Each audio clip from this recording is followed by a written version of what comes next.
It's my great pleasure to have Professor David Simchi Levi.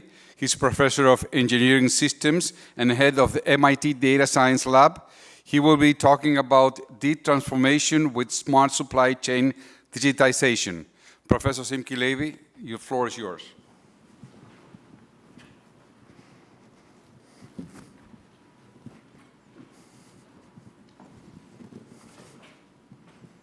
Hello, everybody. It's great to be back to almost normal. I'm going to talk about supply chain digitization.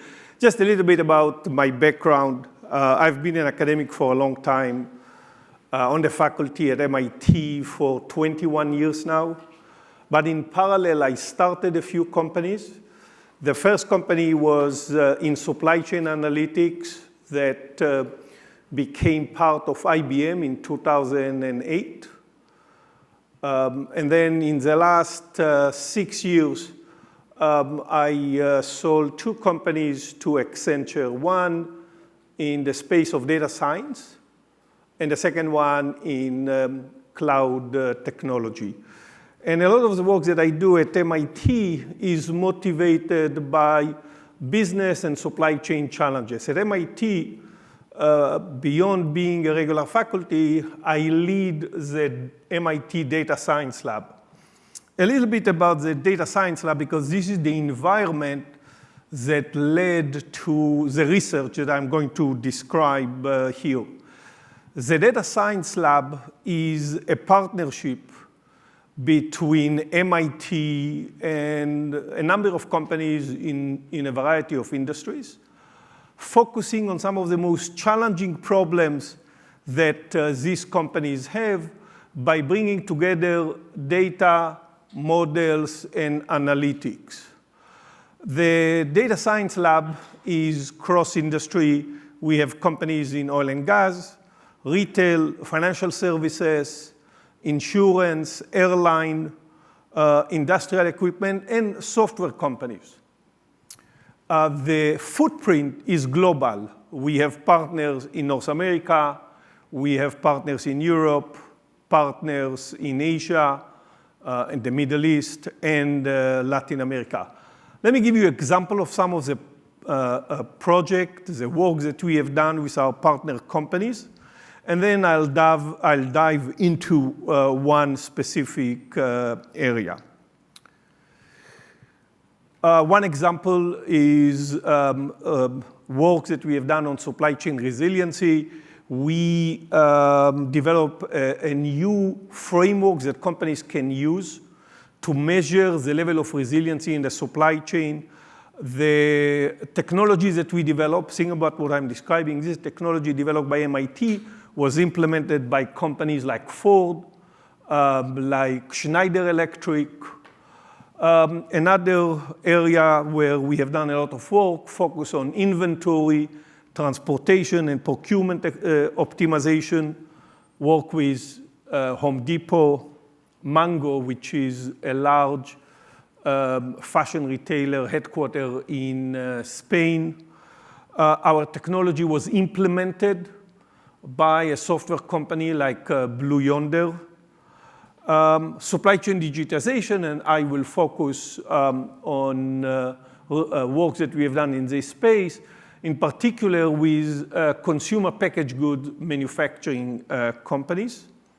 A lot of work in the last couple of years on price optimization for both online retailer and brick-and-mortar retailers. Online retailer like Groupon, brick-and-mortar retailer like Coppel, which is a large brick-and-mortar retailer in Mexico. Work on personalized offering for the airline industry and the insurance industry. Here is an example. Suppose you fly today from London to Paris. When you purchase your airline ticket, we are not involved. But once you purchase your airline ticket, our system, this is the MIT system, kicks in and offer you ancillary product, priority boarding, car rental, hotel, and the offers that you will get may be different than the offers that I will get because the system, our analytics, learn about different people and their behavior and adjust the offering based on what we learn. The same technology was also implemented by insurance companies, so the footprint of personalized offering technologies that we develop goes beyond one specific industry. And then in the last couple of years, a lot of work on resource allocation, online resource allocation for IBM. This is still going on. And before the pandemic and before the US-China trade war, a lot of work with Alibaba. Here, I'm going to focus on supply chain digitization and report the learning that we have from implementation of key capabilities in a variety of industries. I'll focus mostly on CPG, but this is beyond CPG. CPG, fashion retailing, high-tech companies, appliance manufacturers. And when I focus on supply chain digitization, it will be good to start by decoding the difference between perception and reality. The perception that a lot of professionals in industry have about supply chain digitization is that it requires extensive investment. It requires instrumentation of almost every product and every facilities, automation of every process, and tracking across all supply chain partners. Only if you do all of this, you will be able to get the benefit of supply chain digitization. Reality, through the implementation across the various industries I mentioned, is that to achieve most of the benefits of supply chain digitization, it's sufficient to focus on moderate financial investment, combining available data, analytics, and some automation, and in particular, modifying or changing existing processes, and as you will see, introducing some new processes. My objective in this talk is to take you through successful supply chain digitization journeys that allow the companies that I will describe to achieve most of the benefits that people report are associated with such a transformation. So what are the key capabilities that we have identified that are important when companies are emphasizing the digitization of their supply chain? There are 4 capabilities. The first one is replacing what people in industry call consensus forecast, where different functional areas come up with their own forecast, and then they get together through a consensus meeting to agree on a compromise. Replacing this process by what I call unified view of demand that is applied by the different functional areas. The second capability is about moving away from one-size-fits-all strategy and replacing it by supply chain segmentation, where groups and clusters of product and customers are organized together, and the supply chain strategy for each one of them is based on the characteristic of each group, what I call supply chain segmentation. The third capability is around smart S&OP. As many of you know, S&OP have been around for a long time. What we will focus on a process that brings together the different functional areas, generate a plan for the next 60 to 80 weeks. Think about this plan as a navigation system, but allow executives to think about business objective and let the data and the science generate the plans that they follow. And the last capability is all about smart execution. If S&OP is about the navigation system, the plan, smart execution is about deviation from the plan, supply and demand disruption, and how I can respond quickly to such deviation or such a disruption. All of these capabilities are driven by three important components. One is data, analytics, and we'll talk about what kind of analytics we are emphasizing. And the third element is automation, the ability to automate processes. One of the examples that we described in a recent Harvard Business Review article that was just published this month is highlighting how a large fashion retailer was able to double its revenue without increasing staff, without increasing people, by automating many of the processes that I'll talk about here.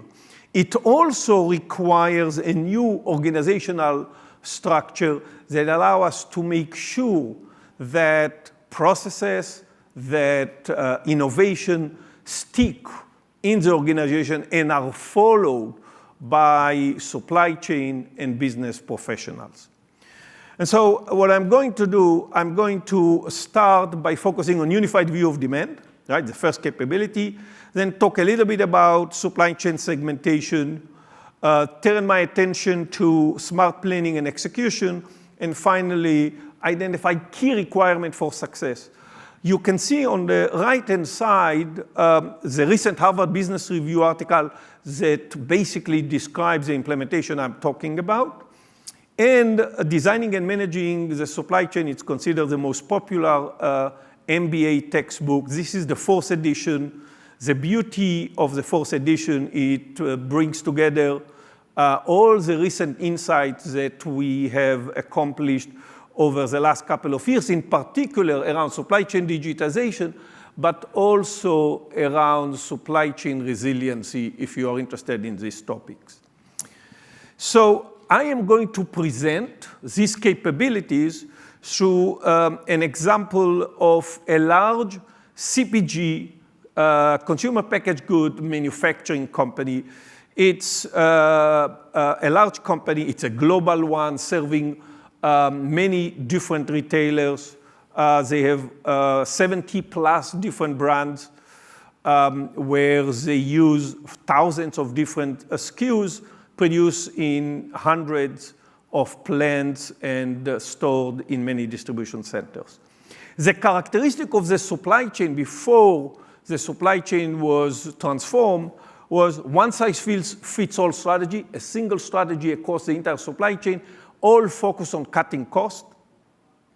Consensus forecast, where different functional areas generate their own forecast. It takes about 5 weeks for the different functional areas to generate their own forecast, come together, and agree on a compromise. So it's a manual, spreadsheet-driven types of process.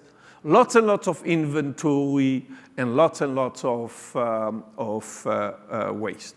And so let me describe the different capabilities, and then I'll talk about the benefit. What was the impact on the organization when these types of transformation was implemented?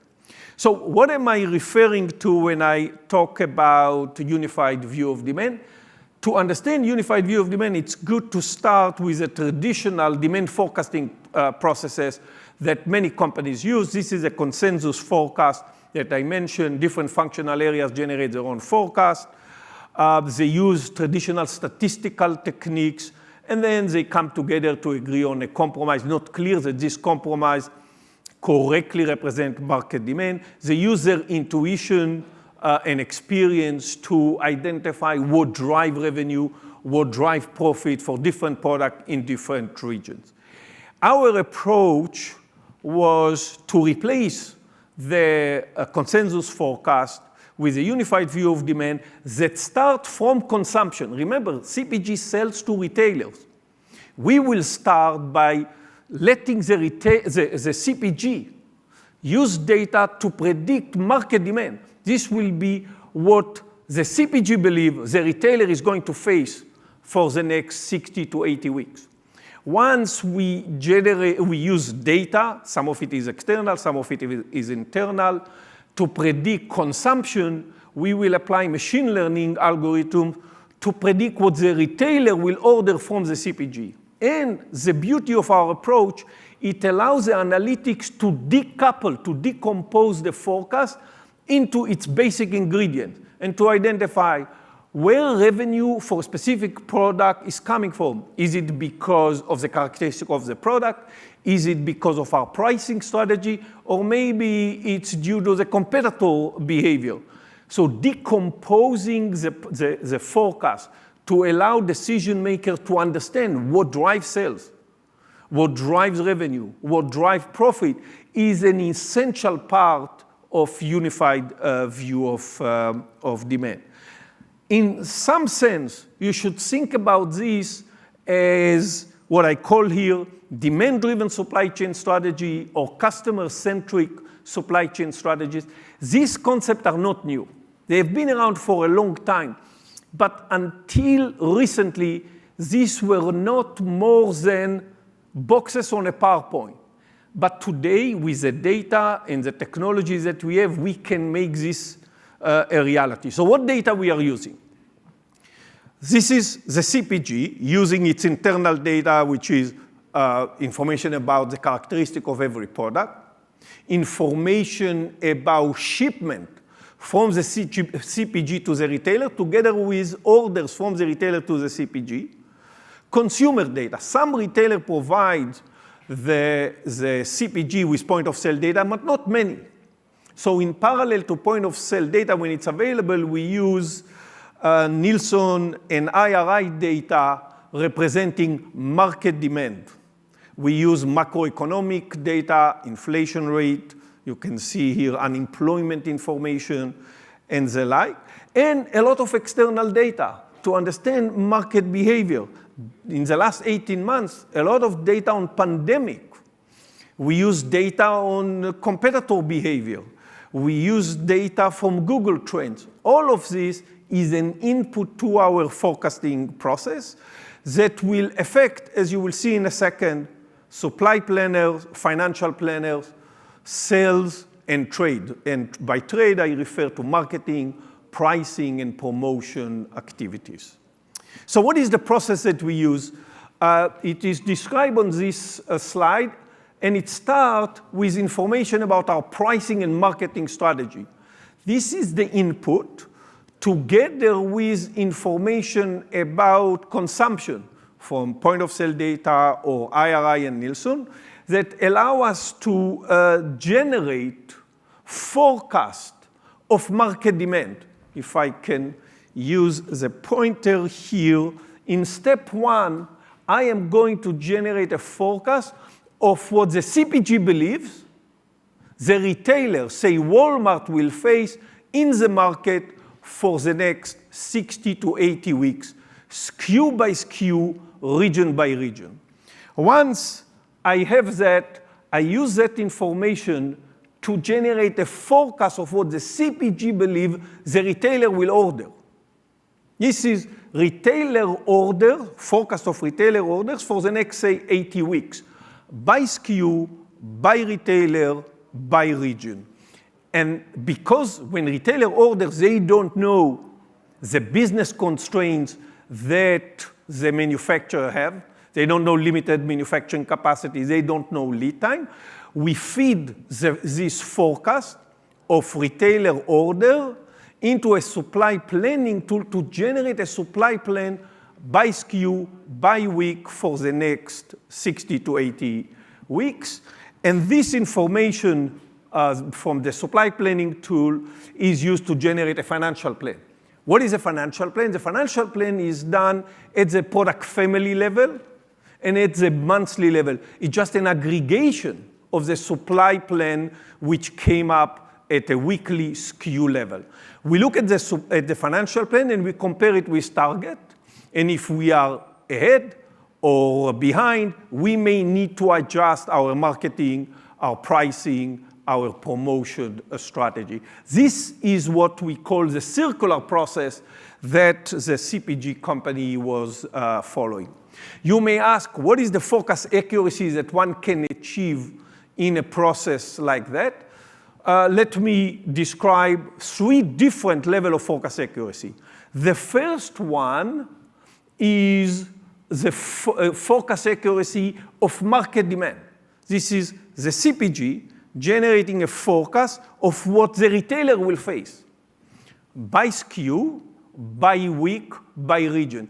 Our forecast accuracy in multiple implementation was higher than 80%, 85%, when I measure forecast accuracy 4 weeks out.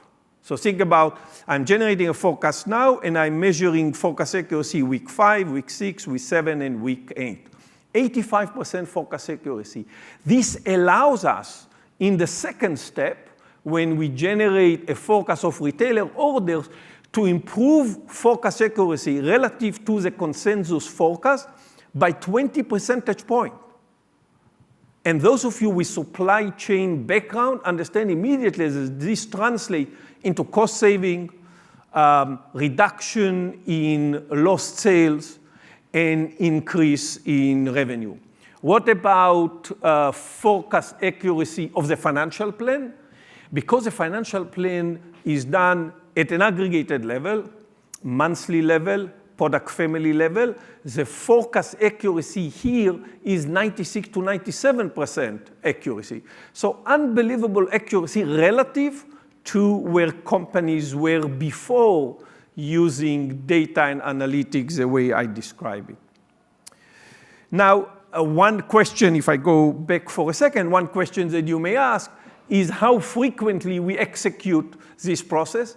Before, the CPG company was running the consensus forecast once every 5 weeks. Because this process is automated, it runs on a weekly basis. For some product where the dynamic, the clock speed is relatively slow, they run it once every 2 weeks. But it's a much faster process, allowing us to respond to changes in market demand more effectively. How did we ensure adaptation? That's where organizational structure was very important. We established a forecasting center of excellence that brings together people from finance, supply chain, operations, trade, promotion, and marketing to agree on the data. Once they agree on the data, we let the analytics generate the forecast. This brings us to supply chain segmentation.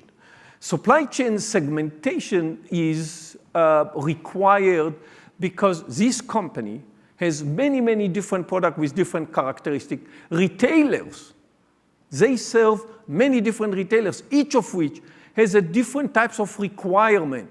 For example, Walmart requirement for on time and in full is much, much higher than that of other retailers. So the way you serve Walmart may be different than the way you serve Target. And in typical supply chain, you have many conflicting objectives. And so we use detailed data on each one of the retailers, each one of the product. You can see here the type of data that we use. By product, by retailer, we have information about sales velocity, variability, cost, price, and margin, lead time, and so forth and so on. A large number of input data that are used to understand the supply chain strategy. We then feed this data into the analytics to identify how many segments and what should be the supply chain strategy for each segment. Let's look at the specific of this CPG company. We use the data that I just described to realize that in this supply chain, there are 3 important drivers of the supply chain strategy. They are volatility, volume, and margin. Why these 3? Because they are directly related to risk that product exposes the company to. Let's take an example. When volatility is high, clearly the product is more risky. That's obvious. Similarly, products with high margin are way more risky for the company because if I lose a unit of demand, bigger impact on bottom line. What about volume? Volume is inversely proportional to risk. If volume is high, then when I miss a unit of demand, as a proportion of the total volume, the impact is much lower. So given these three drivers, we use clustering techniques to identify what should be the segment and what should be the supply chain strategy. And intuitively, you can understand the supply chain strategy by focusing on this figure, where on the x-coordinate, I'm focusing on volatility, from low volatility to high volatility, and on the y-coordinate, I'm focusing on volume. Consider box number one. Box number one is characterized by high volatility. Very difficult to predict customer demand. Here, you want to use what we call a pool-based supply chain strategy, where products are centralized, are located in central DCs, and we ship product to retailer by using regional distribution centers cross-dock strategies. The strategy is different for box number two. Box number two is characterized by product with low volatility and high volume. Here is where I can predict market demand very well. As a result, the supply chain strategy for box number two should be more push strategy, where I position product close to market demand because I can predict very well and respond very quickly to any order. The box at the bottom left-hand side has conflicting drivers. On the one hand, volatility is low. That's great. On the other hand, volume is low. That's risky, because if I make a mistake, bigger impact on bottom line. That's where we distinguish between high margin and low margin. High margin product are risky product. These product, as you can see here, are located both at centralized facilities and regional DCs.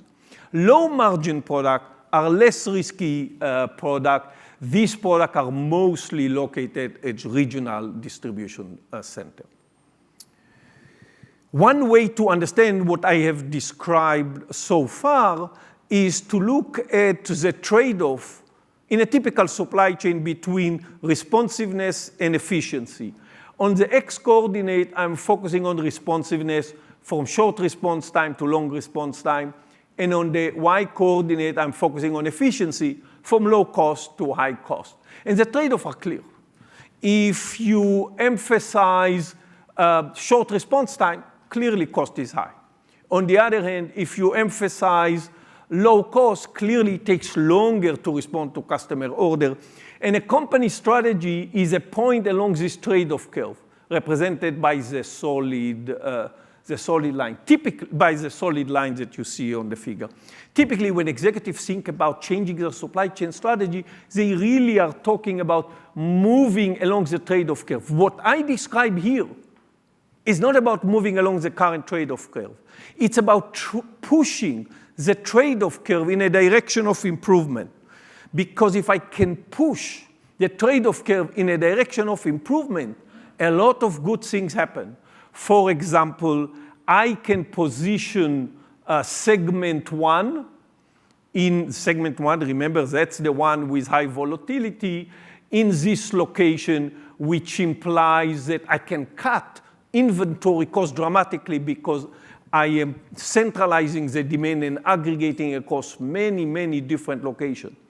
On the other hand, box number two, remember box number two represents the segment where volatility is low and volume is high.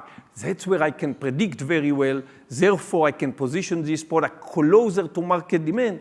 As a result, I can respond very quickly to customer order. This is all maybe intuitive. The question is, what is the impact on bottom line? You can see it on the right-hand side. We were able to improve forecast accuracy depending on the product, depending on the implementation, by more than 10%. We're able to increase service level, which implies better customer experience. We are able to cut lost sale, which implies revenue increase, and finally cut costs by reducing inventory and waste. Which brings us to briefly talk about smart S&OP and smart execution. S&OP is not new. S&OP is a process that has been used by supply chain executive to continuously balance supply and demand. It's typically an extension of the consensus forecast.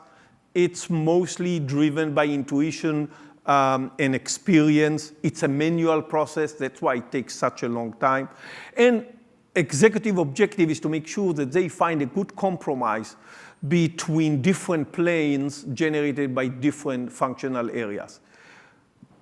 In our implementation, in smart planning, you bring together the different functional areas and you let the analytics generate the plan, given that the analytics generated the forecast. What executives typically focus on is business target. Should we focus on increasing our market share in the Midwest, decrease our cost in, say, the West Coast, and increase our revenue in the East Coast? These are strategic discussions that allow the companies to focus on their target and let the analytics drive the navigation system, drive the supply chain plan that the company will follow. Smart execution complement smart S&OP. Smart S&OP has been around for a long time. Smart execution is a new process that allows us to identify deviation from the plan and respond effectively. If you think about S&OP as your navigation system, when I drive from home to MIT, I use a navigation system to tell me what path I should take, what route I should take. But from time to time, there are disruptions, and I want to identify this disruption quickly and respond to them. That's smart execution. That's about control tower. As you think about smart execution, you need to think differently about your supply chain strategy. We typically think about KPI, key performance indicator. What is the state of my supply chain right now? Smart execution is about complementing KPI with what I call KPPs, or key performance predictor. Here, what we want to do is to predict what is likely to happen, say 5 weeks from now, and take corrective action as needed. Let me give 2 examples. Suppose we look at the data, and the data suggests a significant increase in lead time from one of our suppliers, say, in Asia. Right now, service level is right on target, but the analytics predicts that because of the increase in lead time, service level 5 weeks from now will go down dramatically. So the digitization is about identifying the increase in lead time. The analytic is about KPPs, identifying the service level will go down 5 weeks from now. And the automation is about how do I respond? Should I expedite, for example, from a different distribution center in order to solve the service problems that I don't have now? But if I don't do anything, I will have it 5 weeks from now. Similarly, with production shutdown. The data identify that a facility was closed, say in Thailand. The analytics says, right now you have enough supply to produce what you want for the next 10 days. But if you don't do something 3 weeks from now, you will have to shut down or reduce manufacturing activities. And the automation suggests, how do I respond to this disruption? And so, what is the difference between smart planning and smart execution? It's nicely described in this table. The purpose of S&OP is to develop the supply plan, whereas the purpose of smart execution is to quickly respond to deviation or disruption. The time horizon in planning for this company was 80 weeks. In smart execution, it's the next 6 weeks. It's really short-term, short planning horizon. The process in planning is discrete. You do it once a week or once every 2 weeks. In execution, it's continuous. I monitor the supply chain continuously, and I decide how to respond. In planning, the data is historical. In execution, the data is real time. And finally, what is the prediction focus is all about? In planning, it's about demand. In execution, is about what I call key performance predictors. And so let me summarize with key requirements for success. Remember, my background is data science, but to be successful, what we find is that it's important to bring together science and art. Science is the data, the analytic. Art is the experience and the intuition that supply chain and business professionals have that allow us to leverage the data in an effective way. You may ask, what are the steps that you have followed in typical supply chain transformation? Here are the 6 steps that we took. One is identify the vision, assess where you are, identify the North Star, and make sure that you understand the gap between the two and have a plan to close the gap. The second is demonstrate value. Nobody is going to wait until everything is done to see that this is working very well. Can you engage in a 6 to 8 weeks exercise to demonstrate the value generated by the digital transformation? Develop the operating model, and you may need to complement the operating model with a circular process like I described for unified view of demand, or like I described for smart execution. Complement the operating model with carefully thinking about your talent strategy. Most companies are not Facebook, are not Amazon, are not Google. So recruiting, attracting, promoting data science people is not simple for most companies, certainly not for the CPG company that I describe here. And finally, identifying the appropriate organizational structure is critical to make sure that these processes and decisions stick within the entire organization. Let me stop here and see if there are comments or questions.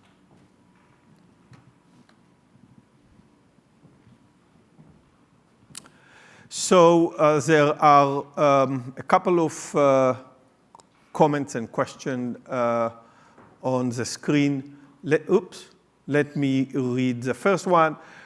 What have been the main challenges to implement smart supply chain digitization? I would say there are 2 important challenges. One is the data. There's no question about that, right?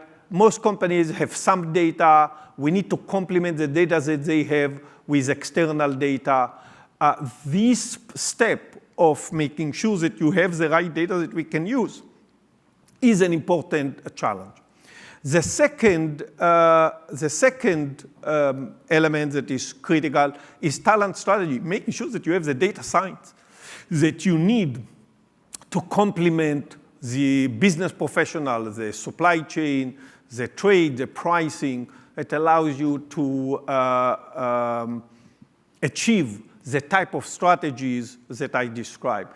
And the last barrier that is critical, and I'm talking at a high level, the last barrier that is organizational structure.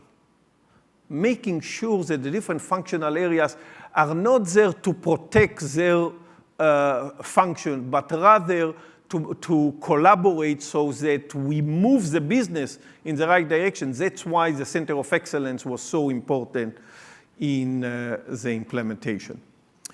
Another comment that received a vote was how to attract, how to develop data talent if you are not a big tech company. And that's what I am highlighting as an important challenge. This does not happen immediately just because you decide that you want to attract data scientists. The way I have seen this work well is a company that does not have, for example, I mentioned a few companies in the description of the data science lab. Before collaborating with us, they did not have any data scientists. The initial collaboration, not necessarily with us, but with somebody who understands data science to complement what you have, allows you to understand the gaps, allows you to start building capabilities, even not necessarily with your own people, but once you start building capabilities, it allows you to attract and to recruit people. You will I'm not saying in general. Most companies will not be Amazon, Facebook, or Google. So thinking about this a little bit differently is very important. Partnering is critical. Collaboration with people who have the capability is critical. Building the technology infrastructure is very important. Change management is very important. Another comment, perfect. Can this approach to driving supply chain transformation be transferred to enterprise transformation, and if yes? So the transformation that I described for the CPG, this is, for me, not supply chain transformation. It's an enterprise transformation. We started with supply chain. We started with key capabilities. But the next step after the supply chain transformation was transforming the entire trade function.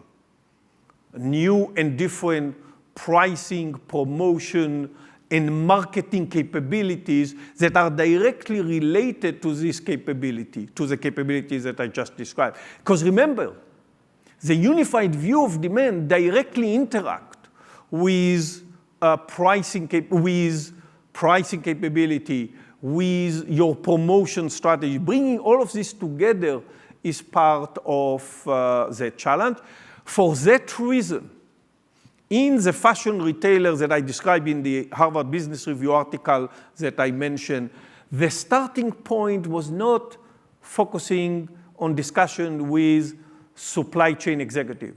The starting point was a discussion with the CEO running the business. And together, we develop a framework that allows us to navigate where to start, it was supply chain, and how to continue. It was promotion, pricing, trade, and marketing. The point I'm trying to highlight, don't think about this as a supply chain exercise. The starting point was a supply chain exercise. This is an enterprise transformation that starts with supply chain. Other comments or questions, if you can highlight.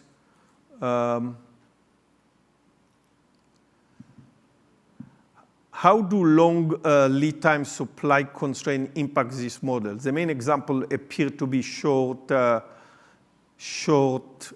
cycle to medium cycle time. So in the case of this CPG company, lead time was between 30 to 60 days. These are not very long lead time. But remember I told you the story of the fashion retailer. For the fashion retailer, production starts 8 months before the season. So these are relatively long lead time.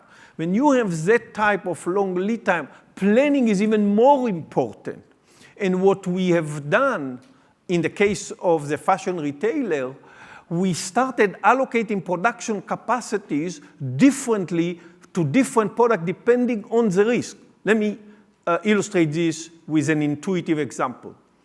Product where forecast accuracy was poor, where it's very difficult to forecast customer demand, these are the products that I want to delay as much as possible. But those products for which accuracy is much higher, I want to start production and allocate production capacity to them way earlier. So it was the entire strategy was risk-driven supply chain strategy, and it was based on 3 components. Remember, here I was focusing on 3 components as well. It was related to volume, it was related to forecast error, and it was related to price. The higher the price, the more risky the product is. So risky product, we postpone as much as possible. Less risky product, we start production and manufacturing much earlier. Now, another comment is about the CPG process involved. Does the CPG process involve shipping product based on prediction and resupplying or directing when prediction is off. So this is really the benefit of the entire process. Because we have a good estimate of forecast accuracy, we use this to make sourcing and ordering decisions. So forecast accuracy will built into shipping and ordering and manufacturing strategies.